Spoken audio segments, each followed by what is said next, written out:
ہماری آج کی کہانی ہے مدثر کے ابا، جس کو لکھا ہے بشرا رحمان نے۔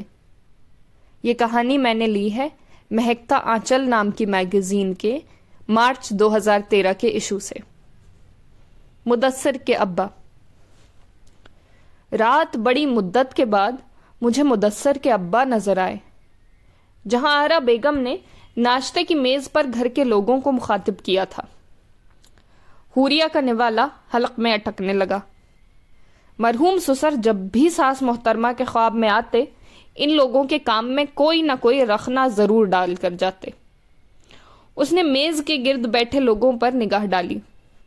اس کے بڑے جیٹھ مدثر، شوہر مزمل اور چھوٹا دیور مصور تینوں بڑی عقیدت سے ماں کو تک رہے تھے کہ وہ آگے کیا ارشاد فرماتی ہیں، جبکہ ان کی جیٹھانی نائمہ کے چہرے پر چھائی بے چارگی صاف نظر آ رہی تھی۔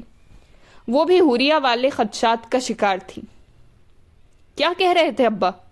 مصور نے پوچھا۔ سب جانتے تھے کہ ابا جب بھی اماں کے خواب میں آتے، کوئی نہ کوئی اہم پیغام بیگم کے ذریعے اولاد کو ضرور پہنچاتے تھے۔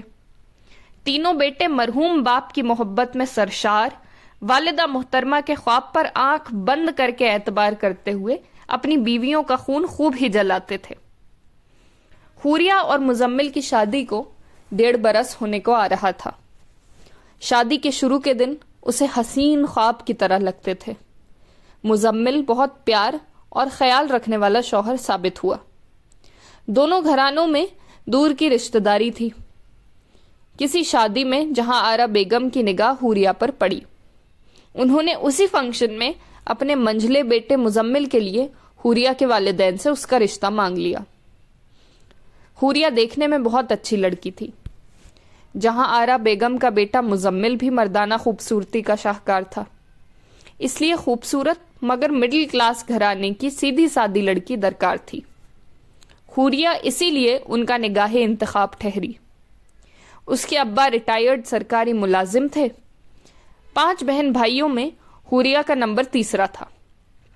ایک بڑی بہن اور بھائی شادی شدہ تھے۔